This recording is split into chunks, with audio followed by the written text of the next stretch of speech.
L'Église mondiale unifiée. Il existe une organisation militaire religieuse conduite par un général.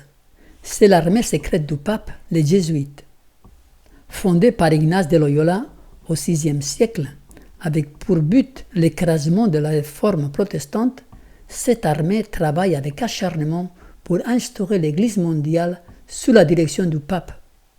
Dans ce but, les Jésuites se mirent à noyauter secrètement tous les groupes protestants. Aujourd'hui, ils ont presque accompli cette mission. Les églises protestantes sont, dans une grande partie, dans les bras du Vatican. En décembre 1993, des représentants des religions mondiales se sont rencontrés en Inde, à Rishikesh, pour une semaine de travail méditatif. La réunion s'est placée sous l'égide du chef suprême des prêtres hindous, le Dalai Lama en tant que chef des bouddhistes au Tibet, et la sœur catholique mondialement connue, Mère Teresa. Les problèmes brûlants du monde furent l'objet des discussions.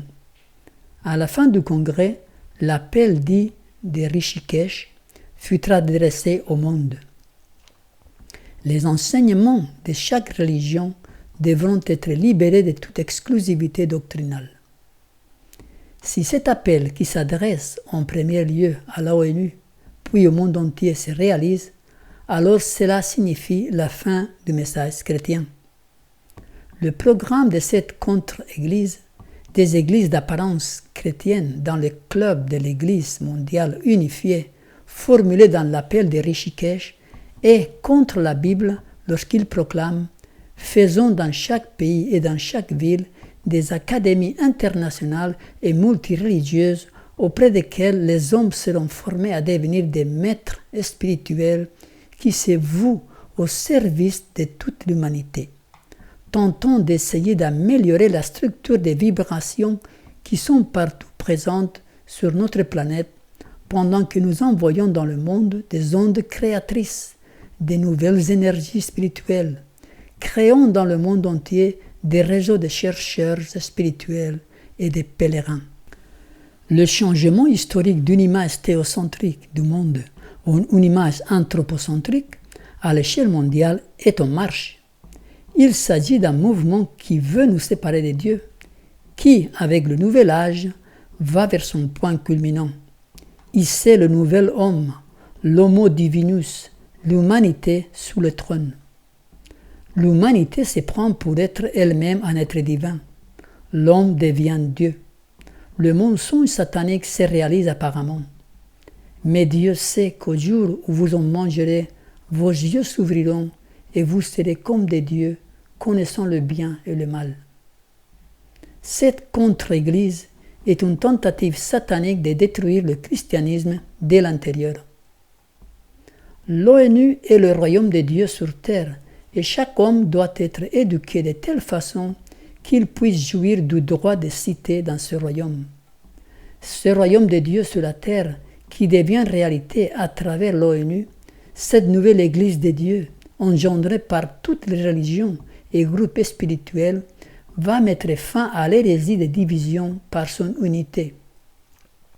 Petit à petit se déploie devant nos yeux la caricature de l'Église avec tous les éléments constitutifs d'une Église. Il existe une révélation, un système de préceptes qui sera communiqué par des serviteurs appelés croyants et qui revendiquent pour lui une infaillible autorité.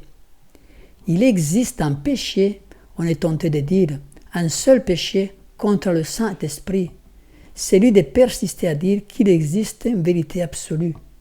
Et ce péché ne peut pas être pardonné. À New York, il existe la société appelée Temple of Understanding, qui est en relation avec la cathédrale épiscopale Saint-Jean le Divin. Elle fut créée en 1960 et transféra son siège dans la dite cathédrale. C'est le point de rencontre œcuménique et le lieu de méditation pour toutes les religions du monde. Le fondateur de ce temple fut entre autres le patriarche Athénagoras, le Dalai Lama, Thomas Merton, le pape Jean-Paul XXIII, Paul VI, Albert Schweitzer et Hu Tant. Du haut de la chaire, David Spangler prêcha sur l'initiation luciférienne. Lucifer œuvre en chacun de nous. Il s'agit ici ostensiblement de la révélation et de l'adoration de Lucifer. Un temple similaire fut projeté par le père catholique Steinrath à Dallas, au Texas. Une autre construction de ce genre a pris naissance en 1989 à Paris, la Grande Arche, en tant que cathédrale de la Nouvelle Pensée. Dans les bâtiments de l'ONU à New York, il existe une salle de méditation dans le même but. L'Église mondiale unifiée va prendre naissance sous la pression du gouvernement mondial à venir, mais elle va aussi obtenir un fondement solide par des apparitions surnaturelles. Les visées de la papauté et de son armée secrète sont identiques à ce qu'elles ont toujours été, la domination du monde sous laquelle chaque humain doit se plier. Le mouvement œcuménique n'est pas fondé sur les messages protestants libres et le déversement du Saint-Esprit, mais il fut échafaudé dans les couloirs sombres du Vatican par le cardinal jésuite Béat. Un vrai chrétien ne peut pas s'engager dans ce genre d'œcuménisme, car la parole de Dieu n'est pas à sa base. Ce sont les traditions des hommes qui sont souveraines. Matthieu 15, 3, Jésus disait « Et vous, pourquoi transgressez-vous le commandement de Dieu par votre tradition ?» Verset 6. « Et ainsi, vous avez anéanti le commandement de Dieu par votre tradition. » Voyons maintenant l'œcuménisme et le nouvel ordre mondial. La religion mondiale unifiée et le nouvel ordre mondial vont de pair. Les hommes cherchent par des alliances l'unité politique du monde. Le spectre de la guerre fait peur.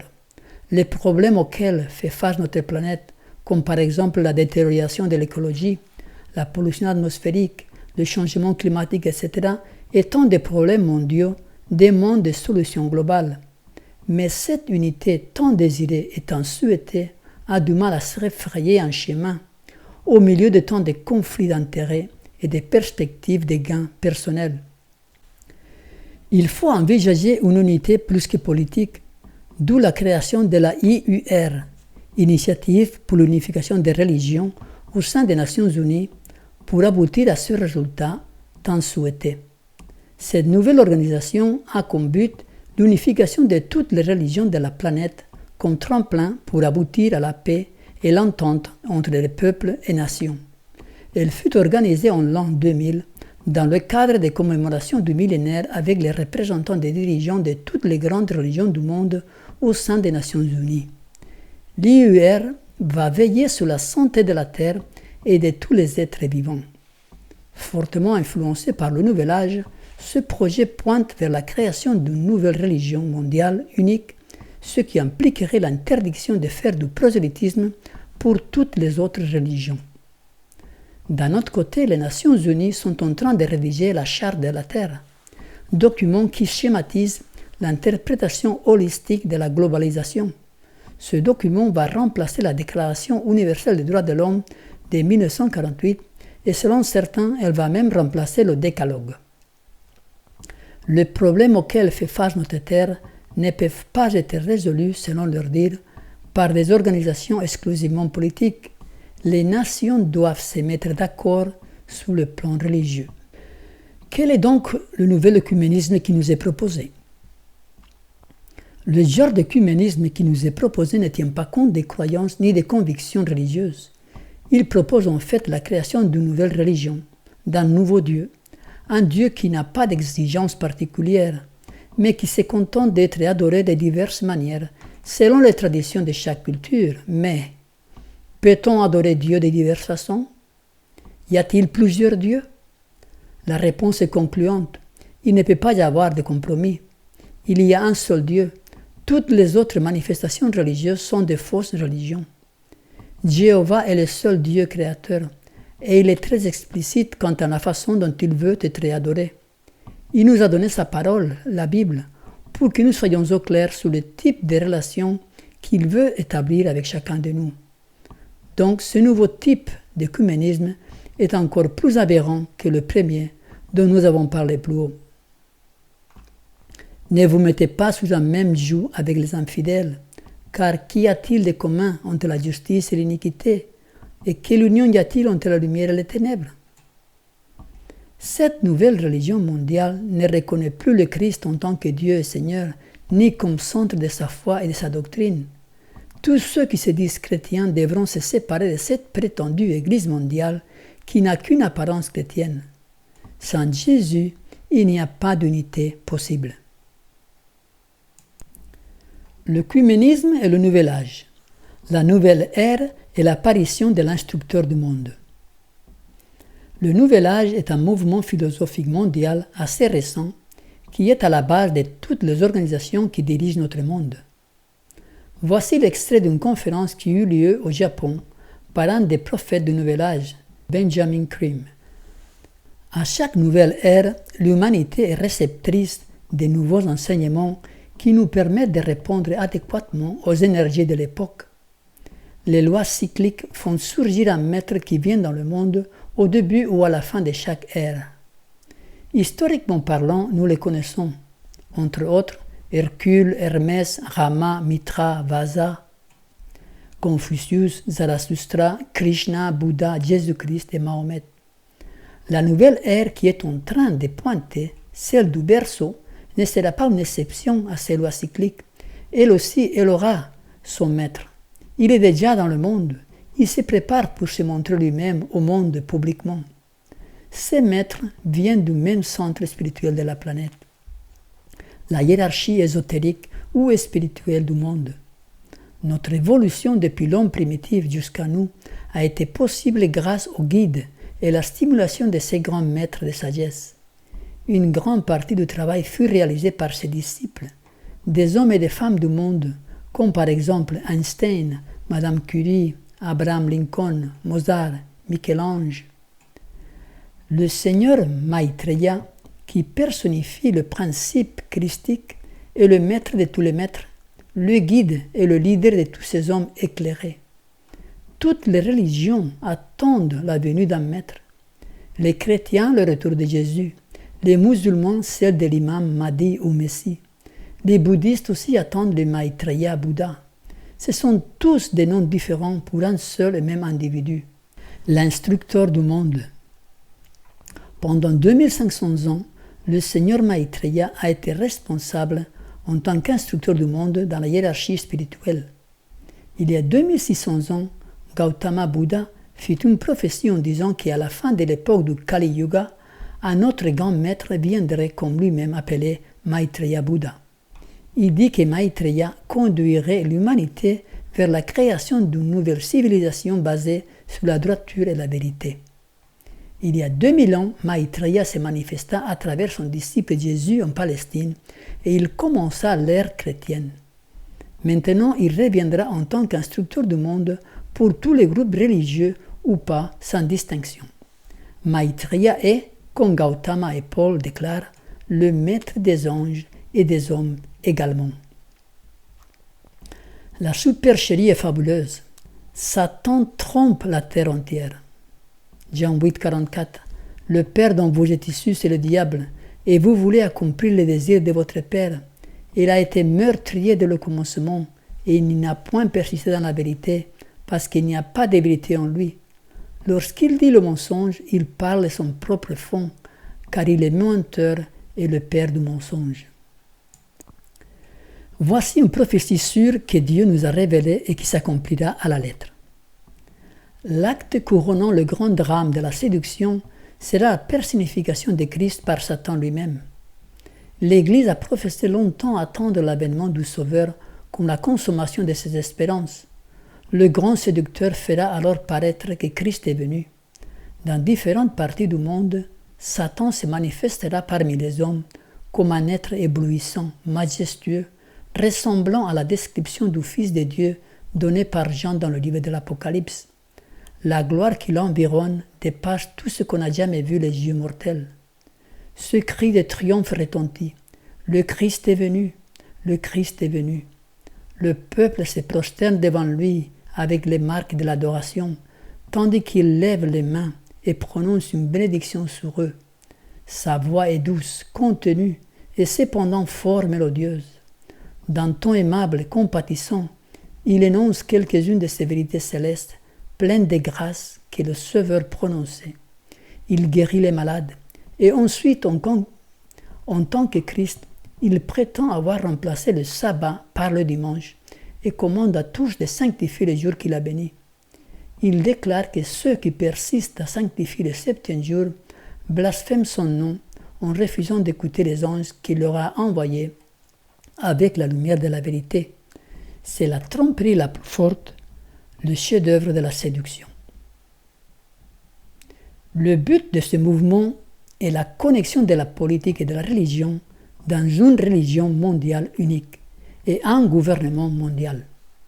Le cerveau du mouvement du Nouvel Âge est la soi-disant Lucifer Publishing Company, qui fut fondée en 1922 et patronne de nombreuses autres sociétés qui constituent un réseau mondial. La Lucifer Publishing Company prit le nom moins tape à l'œil de Lucis Trust, avec siège à New York près de l'ONU, à Genève près de la Société des Nations, mais aussi près du Conseil mondial des Églises et à Londres près de la Whitehall. Elle se dit apolitique et motivée par l'amour pour Dieu et le prochain.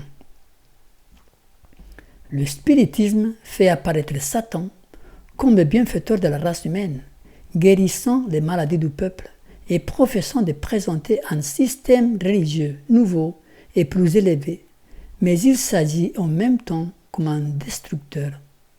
Ces tentations entraînent des multitudes de gens à la ruine. Que se cache derrière ce mouvement? Qui tire les ficelles? Quel est son vrai but? Pour chaque vérité biblique, Satan invente une contrefaçon. Jésus nous demande d'être unis, d'être un, mais sur des bases bien précises comme nous l'avons vu. Satan, lui, a d'autres idées. En prétendant fonder un mouvement religieux qui a en vue la paix entre les hommes, en fait, il veut détourner les hommes de l'obéissance à Dieu. Il met de côté la parole de Dieu, seule base possible de l'unité. S'il arrive à faire que les hommes se mettent d'accord sur le plan religieux sans tenir compte de la parole éternelle, il aura réussi. Car depuis les origines de la controverse entre le bien et le mal, Satan a toujours voulu éloigner les hommes de l'obéissance explicite au commandement divin. Si toutes les religions attendent un maître, il sera facile pour Satan de les tromper en leur faisant croire qu'il est déjà arrivé. Si le maître que tous attendent est le même, pourquoi ne pas s'unir? Le œcuménisme devient un instrument facile entre ses mains pour arriver à ses fins. Conclusion. Le mouvement œcuménique, bien au-delà des apparences, n'est rien d'autre que la grande apostasie prophétisée par l'apôtre Paul aux Thessaloniciens. Pour ceux qui regardent de l'avènement de notre Seigneur Jésus-Christ et notre réunion avec lui, nous vous prions, frères, de ne pas vous laisser ébranler facilement dans vos pensées et de ne pas vous laisser troubler par quelque inspiration ou par quelques paroles ou quelques lettres qu'on dirait venir de nous, comme si le jour de Christ était proche. Que personne ne vous séduise en aucune manière, car il faut que la révolte soit arrivée auparavant et que l'on ait vu paraître l'homme des péchés, le fils de la perdition.